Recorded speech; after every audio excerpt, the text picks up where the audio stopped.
My name is Nancy Quinn, 30 years old. The text came on a Tuesday, the kind of message that lands with the weight of expectation disguised as a heart emoji.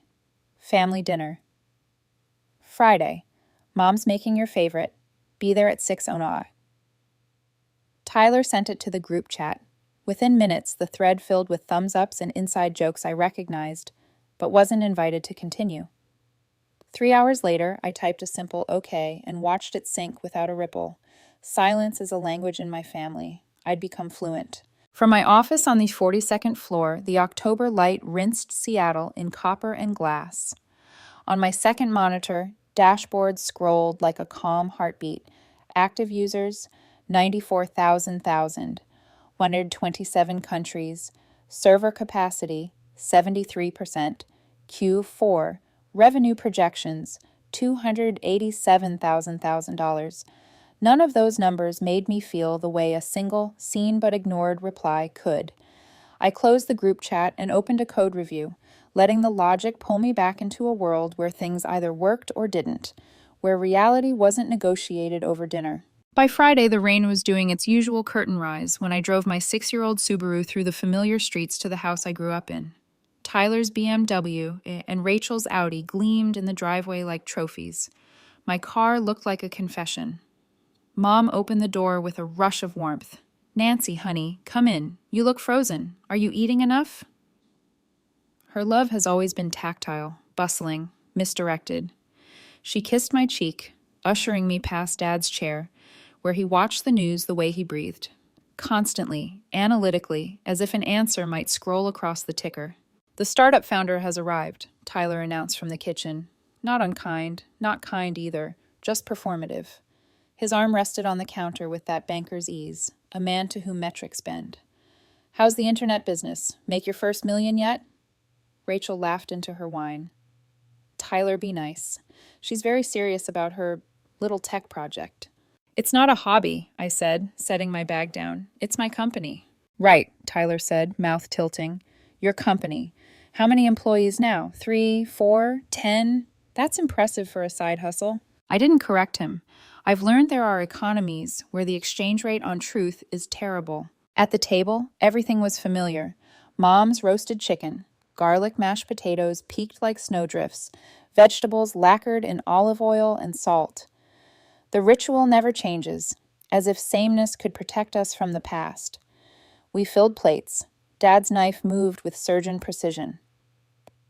"Your mother says you're still working on that analytics thing," he said. 7 years now, is it? 7. "And you're supporting yourself?" The word tiptoed like it might trigger an alarm. "I'm doing fine." "Fine isn't a number," Tyler said lightly.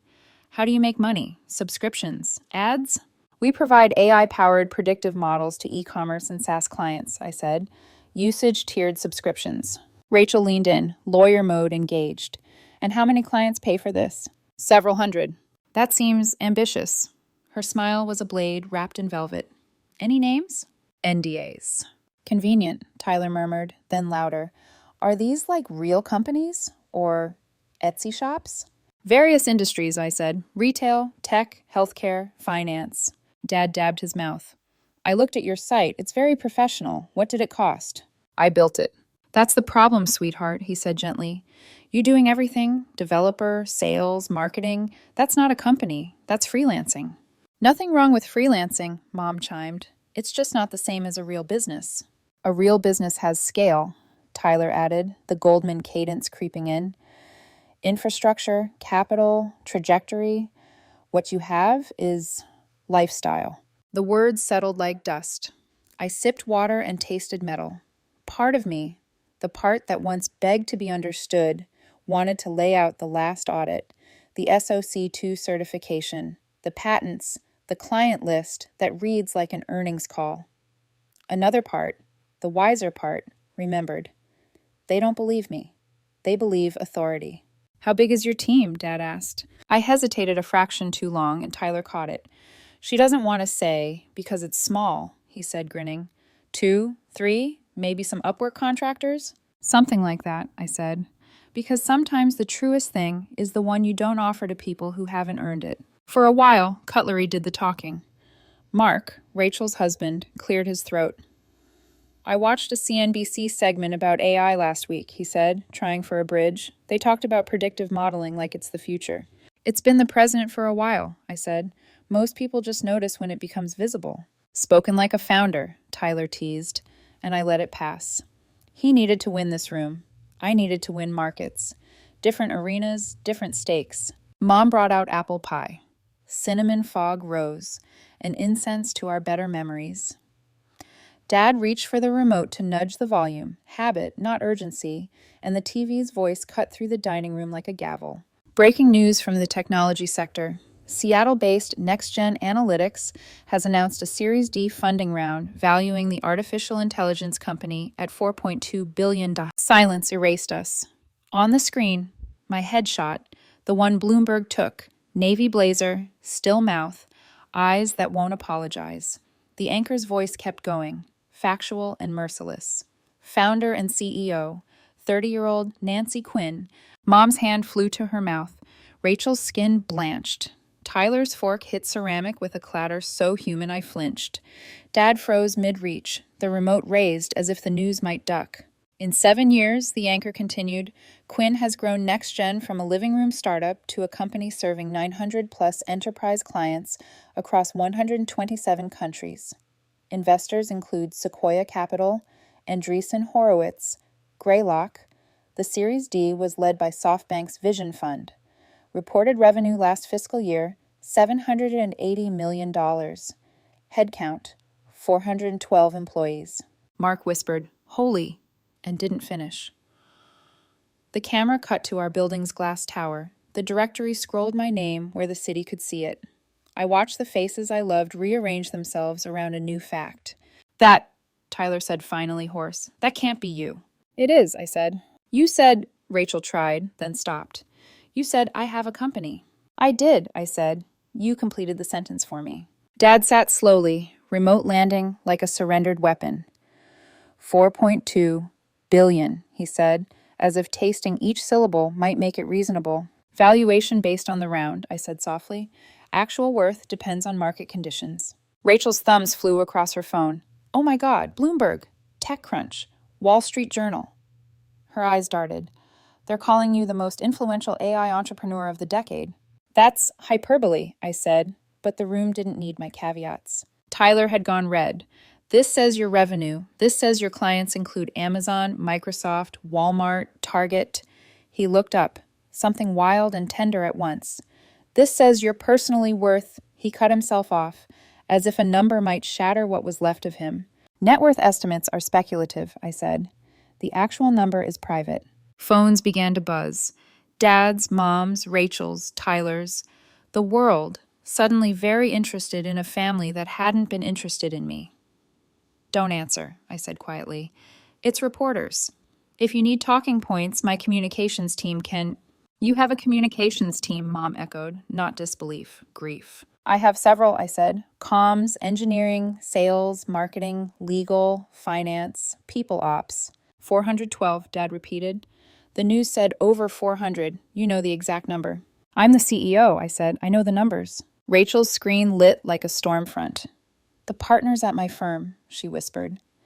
"Everyone's asking if I'm related to you. They're asking why I never mentioned—" She stopped. Shame does that. Cuts the sentence where it hurts most. I felt the old ache. 8, 10, 16, 23, standing outside rooms where love was conditional on recognizability. The weight of being seen at last pressed against the relief of being seen this way. I couldn't hold both and stay upright. My phone vibrated with a rhythm I recognized. Crisis cadence. I glanced at the preview. Leak detected. Feature moved up. Do we greenlight the pull quotes? Another. Soft landing possible if we push the explainer tonight. Another. We're trending. Your call. "I need to handle this," I said, standing. "You're leaving?" Mom asked, voice small. "The funding announcement leaked 12 hours early," I said. "There are protocols." Dad blinked, as if the word belonged in an operating theater, not his dining room. "Of course," he said, recovering his manners before his pride. "Of course." Tyler pushed back his chair so fast it scraped. "Nancy, wait." The swagger was gone. The brother remained. He swallowed. "I was cruel." I thought I was being honest, but I was lazy. I didn't ask. I assumed. Yes, I said. I could be generous without erasing the truth. You did.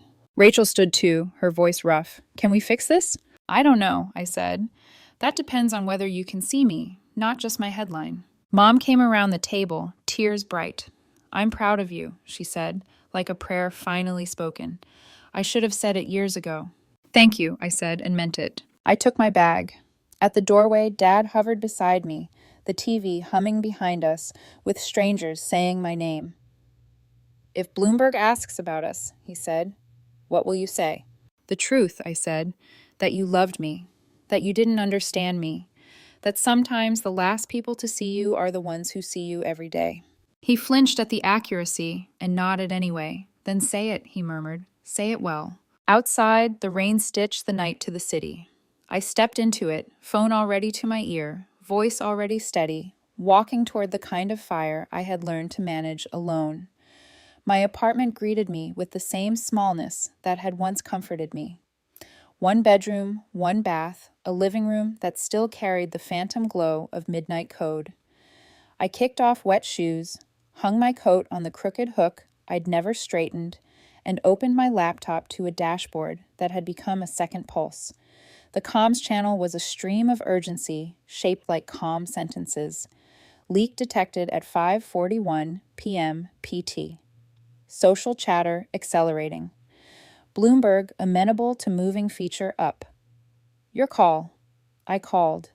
Move it, I said, already drafting a thread of internal notes. We'll ride the wave we didn't plan for. On Slack, my head of communications responded before the typing dots finished. Copy locked. Pull quotes queued. Need approval on the 2 lines about family. Your pause and the phrase, they loved me but didn't understand me. Keep the lines, I said. They're true. While files passed between teams in a choreography we'd practiced for years, I made coffee too late to be wise and exactly when I needed it. My COO pinged, a minimalist sentence that always made me feel less alone. We've got it. A second later, an engineer posted a graph, traffic spiking by the minute, catalytic, almost beautiful. We were a machine built for storms, and somewhere in the surge, I felt my own spine align with it. Backstory lives inside the body long after it stops being a story. I could still map the grooves of those first years. 23 and broke, when all I had was an $8,000 runway and a hunch that prediction could be turned from a black box into a pane of glass. 25 investor meetings where my deck was dissected as if my competence were a rumor, then 3 more where the questions turned from, does it work, to who else is doing it? The algorithm breakthrough arrived like hunger, after 69 hours of code stacked on caffeine and stubbornness, when 2 lines stopped fighting and started dancing. The morning after, a small retailer in Boise rolled out a test and saw a conversion lift that paid our bills for 6 months. Employee number 1 quit her safe job to build APIs at my kitchen table. Employee number 10 cried when we signed our first Fortune 500. I told them to keep the tears. We'd need water for the long road. At 11:52 p.m., the feature went live. The headline landed with a poetic violence only media can conjure. The woman who made AI useful. How Nancy Quinn built a 4.2B powerhouse from a living room. The photo was the same one on the TV, but the words were more personal, a needle threading childhood and technology, and the unglamorous mechanics of scale.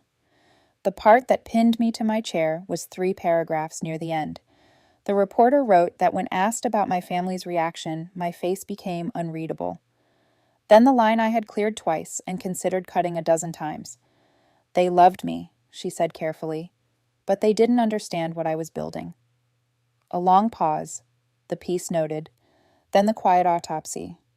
They supported me the way they knew how, which wasn't the way I needed. I closed my eyes and let the sentence stand. I knew how it would land in the homes of people who needed to hear it, and in one home where it would feel like an indictment. I also knew it wasn't an accusation. It was the fact I had built my life around. By 12:30 a.m., my phone pinged so hard the table hummed. Partners and strangers and ghosts from old versions of me lined up in blue bubbles. Proud of you. We always knew. Can you hop on CNBC at 6 a.m.? My daughter read your story and asked if she could learn Python. We turned down your seed round in 20XX. We'd love to discuss secondary. A CEO I once pitched to at a conference where I ate pretzels for dinner wrote, "I got it wrong. If you can forgive my blindness, I'd like to make it right." A rival I respected texted a salute emoji and nothing else. My mother's message arrived at 12:41.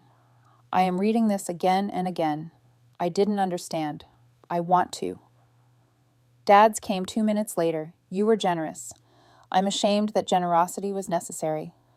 Tyler at 12:55. I deserve every word you said. I'm sorry. Rachel at 1:03. The family failure line broke me.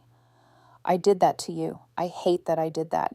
I didn't answer, not because the door was closed, but because right now I needed both hands for the ship I was steering. The storm was ours, not theirs. At 2:04 a.m., we were the top story on 3 major tech sites. The velocity graph, steeper than any product launch I'd ever seen. We opened a secure doc for FAQs, pushed a blog post that explained our modeling without saying anything proprietary, and scheduled a slate of posts that sounded like us, not a committee. Our servers held. Our onboarding queue swelled. I approved 2 hires we'd been debating for a month. The market had made the decision for us. By 3:30 a.m., my eyelids were made of gravel, and I was too alive to sleep. I lay back on the sofa and watched the ceiling for a long time, listening to the city's heartbeat inside the rain. Success is not a fix for loneliness. Sometimes it is a magnifier. The feature had a line they didn't put in bold, but might as well have. The part where I called loneliness my biggest challenge. It was true enough to sting. You can be surrounded by employees who'd follow you into a burning building and still feel like the person at the front is walking alone. Maybe that's what leadership is. Or maybe that's what childhood trains into you when the currency of love is conformity. At 6:58 a.m., I sat up, wrapped myself in a blanket, and watched the seconds count down on a live stream I didn't plan to watch. The Bloomberg interview started at 7 a.m. Eastern, 4:00 a.m. here, and the me on the screen looked more rested than the me now. We had taped it days earlier in a studio that smelled like electricity. The questions were the usual shapes, but the host was sharper than most. "What's the moat?" she asked, and I talked about data intimacy and model interpretability and how we made predictions legible to non-technical teams. "Who do you fear?" she asked, and I smiled the way you do when you've learned to respect the game. "Complacency," I said. "Anything that makes us believe we've solved more than we have." Near the end, she went where they always go. "Your family?" she asked. "Were they supportive?" I didn't want to take the path that required a target to make me taller. "They loved me," I said. "They didn't understand me. I learned to build anyway." When the segment ended, my phone exploded for the second time in 12 hours. Speaking invitations, partnership proposals, a TED curator's assistant, 3 VC firms I didn't need, 5 founders I wanted to help, whether they asked or not. A girl from my high school who once laughed when I asked the teacher a question I already knew the answer to, DM'd me to say she was proud. A man who emailed to tell me my photo was too masculine wanted to advise me on personal branding. I archived him without malice. At 8:00 a.m., I finally carried myself to bed and curled around the noise until it softened. I slept for an hour, woke to the same instrument panel, and stood under hot water long enough to peel the night off my skin. The mirror showed a face I recognized. A woman who had traded invisibility for scrutiny and found the latter bearable because she could measure it. I made more coffee I didn't need, ate toast I didn't taste, and reviewed the noon press call outline. We would not feed the drama. We would not let our company be rewritten as an accident of virality.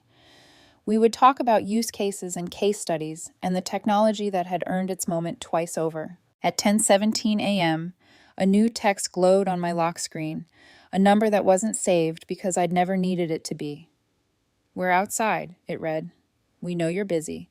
We understand if you don't open the door. But we needed to come say this in person." I didn't move right away.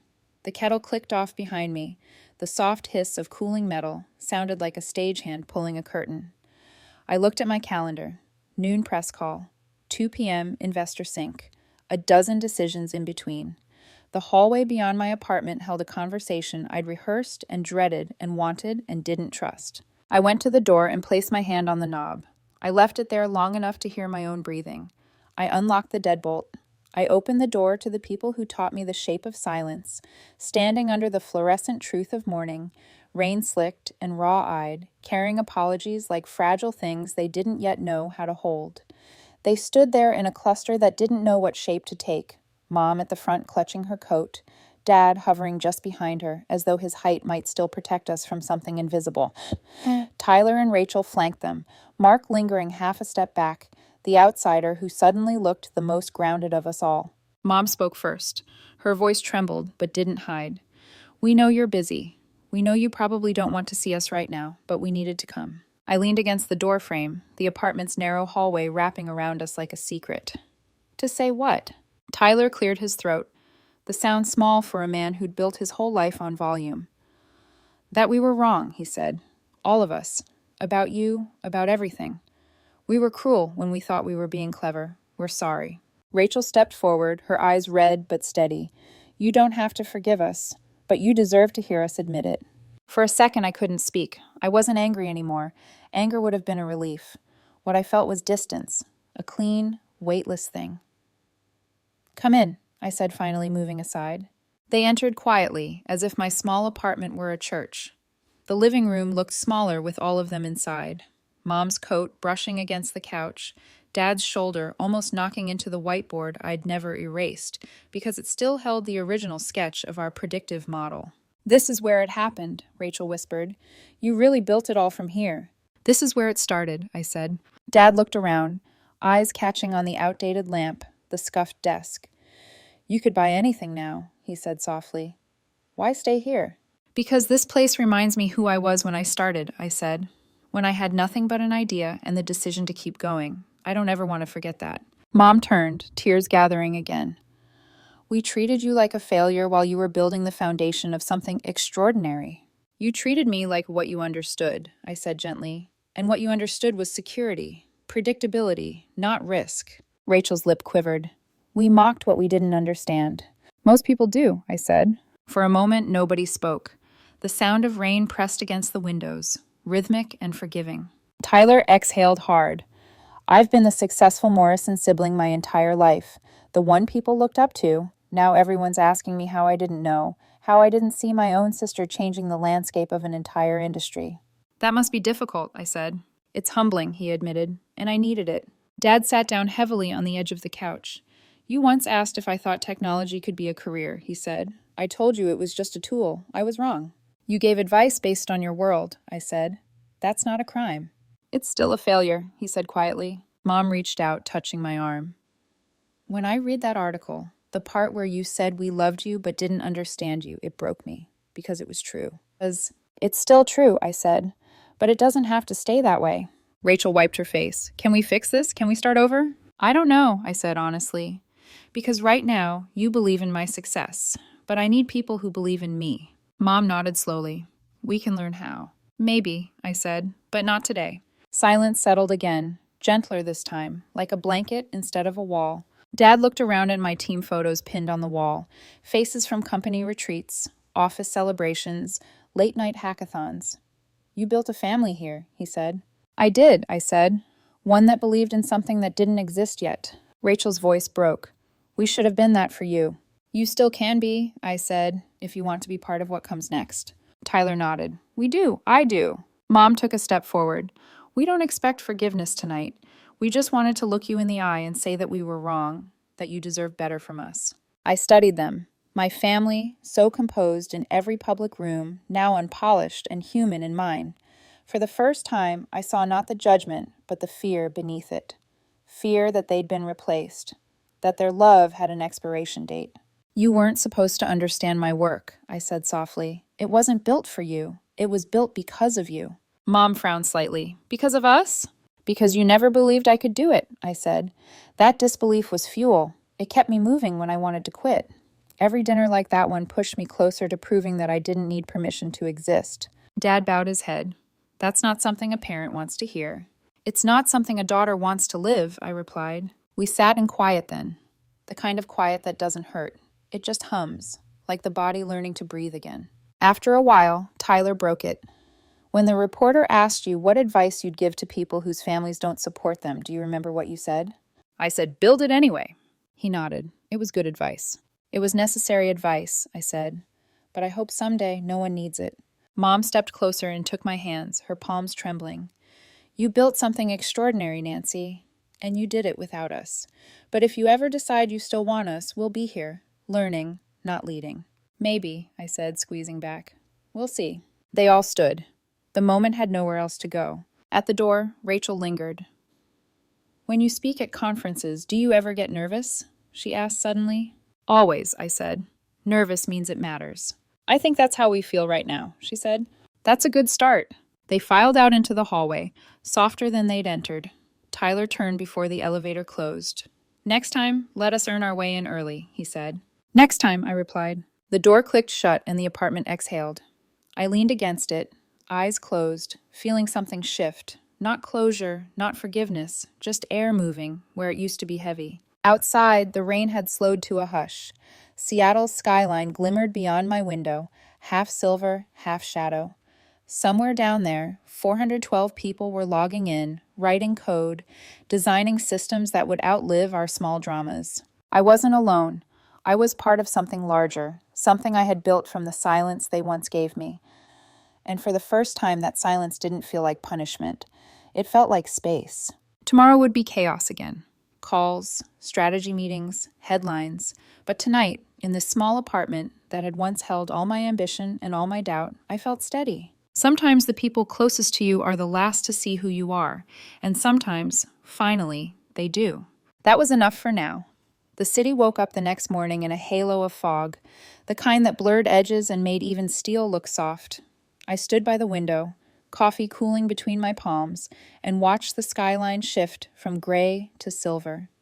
It had been 24 hours since the leak, 14 since my family left my apartment, and 5 since my last phone call ended. My inbox was a symphony of chaos, speaking requests, investment offers, partnership proposals, podcast invitations, licensing inquiries. Somewhere in there was a message from my COO titled simply, "We're officially global now." I smiled at that. Officially was such a funny word, like success needed paperwork. By 8, I was in motion. Hair pulled back, laptop balanced between 2 mugs of unfinished caffeine, Slack channels alive with the rhythm of a company that had suddenly become a phenomenon.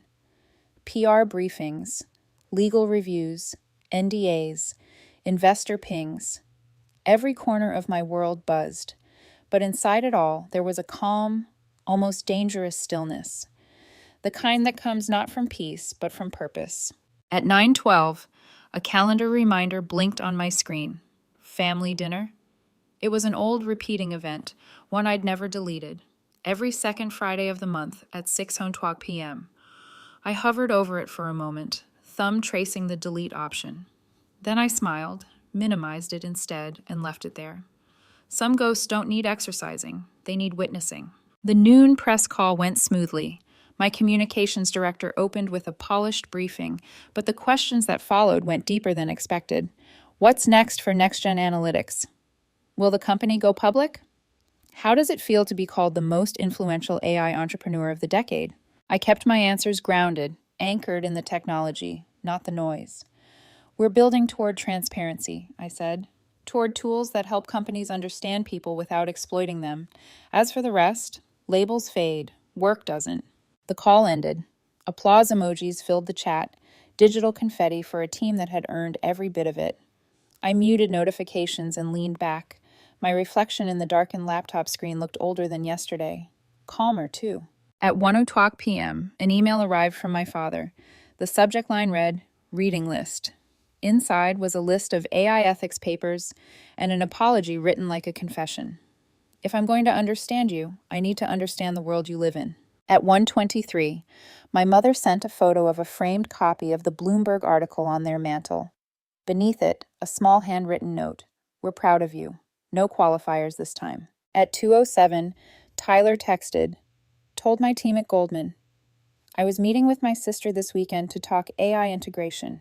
They looked impressed. I told them they should be humble instead. And at 2:30, Rachel emailed me a link to a pro bono initiative she'd started. Legal support for women founders. Consider this my way of learning from you, she wrote.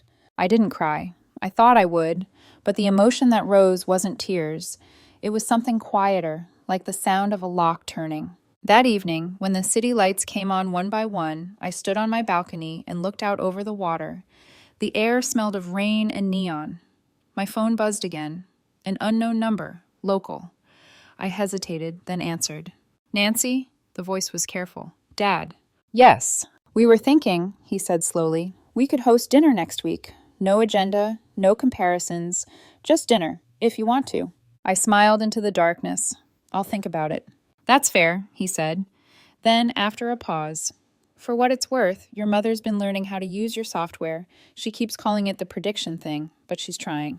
That made me laugh, for real this time. Tell her I'm proud of her. I will, he said. And Nancy? Yes? Thank you for not giving up on us, even when we gave up on you. I didn't know what to say to that, so I said the truest thing I could. I built what I needed, and now that I have it, I can build other things too. He exhaled softly. Maybe this time we'll learn how to help. Maybe, I said. Good night, Dad.